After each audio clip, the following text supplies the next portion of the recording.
Hey, thank you for checking in with 5 Minutes with KeRusso today. It's Fridays, and so on Fridays we try to connect you with God by some thought from His Word. That's really what this channel is about, and I hope that you will continue to share this channel with other people, especially younger people, and that's really what I want to address today.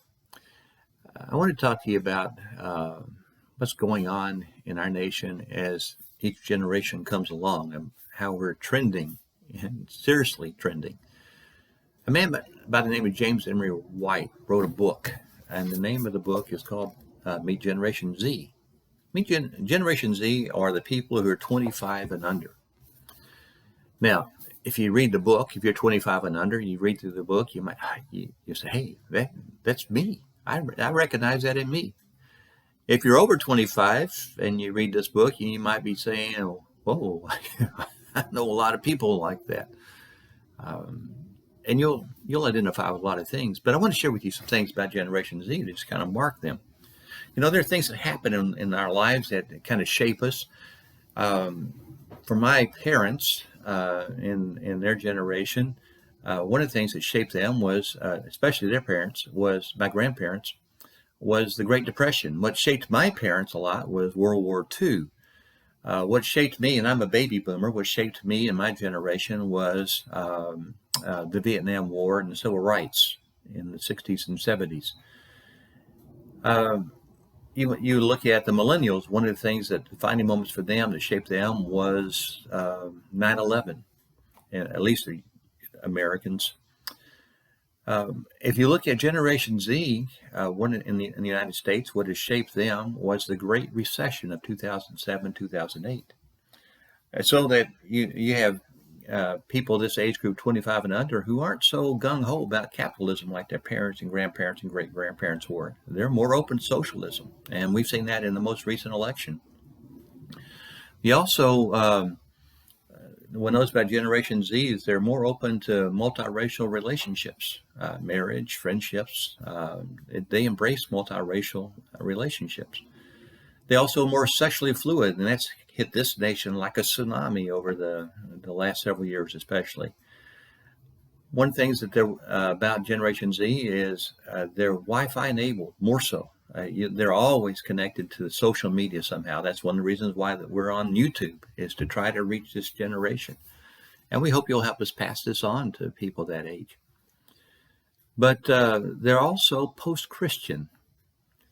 And Emery White will make this the statement. They're basically functioning atheists.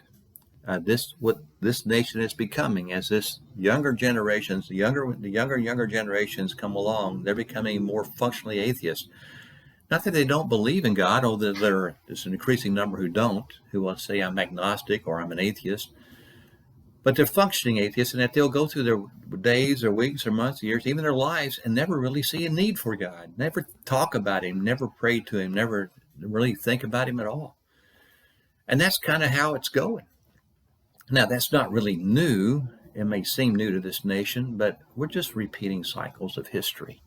In fact, if you go back to the book of Judges in the Bible, the last few chapters, you're going to read there in that book of a statement that says people did as they saw fit. Everyone did as they saw fit. Now, it's not surprising when you read those chapters, you're also going to read some of the most terrible, horrible stories, most depressing stories in all of the Bible.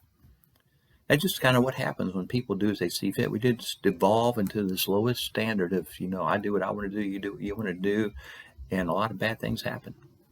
And you probably have experienced that in different ways, personally or all around you.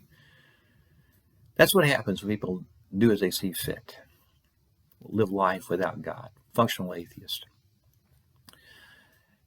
There's an alternative that Jesus offers us, though, and I'm going to read this for you out of John chapter 1. Just listen to what the possibility is before you. John 1:1. In the beginning was the Word, and the Word was with God, and the Word was God. He was with God in the beginning, and through Him all things were made, and without Him nothing was made that has been made. In Him was life, and that life was the light of all mankind. The light shines in the darkness, and the darkness has not overcome it. Also could be said, the darkness has not understood it. The true light that gives light to everyone was coming into the world. He was in the world, and though the world was made through him, the world did not recognize him. He came to that which was his own, but his own did not receive him. Yet to all who did receive him, to those who believed in his name, he gave the right to become children of God. Children born not of natural descent, nor of human decision or husband's will, but born of God. Now, there's a lot of stuff in there that you can chew on. But the one thing I want you to think about is this. You have the right to become a child of God because of Jesus. So you can choose. Be a functional atheist or choose to become a child of God.